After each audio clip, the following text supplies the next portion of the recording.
Ratusan kendaraan dari Kabupaten Kerinci, Provinsi Jambi terpaksa putar balik saat memasuki wilayah Sumatera Barat. Petugas di pos penyekatan melarang mereka masuk karena tidak memenuhi persyaratan seperti tidak mempunyai hasil rapid test antigen. Pemeriksaan kendaraan dan orang terus dilakukan petugas pos penyekatan di Sakotapan, Kabupaten Pesisir Selatan. Pos ini merupakan pintu masuk dari daerah Kerinci, Jambi ke Sumatera Barat.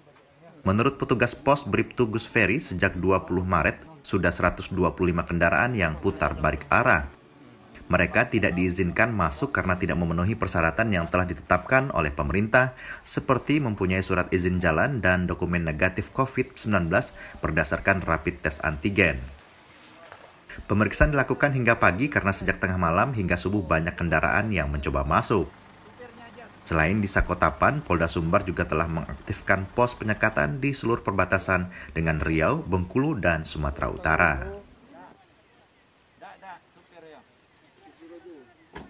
Antigen COVID-19 yang menyatakan mereka negatif COVID-19 dan juga surat izin jalan. Nah, dua item ini nantinya kami periksa.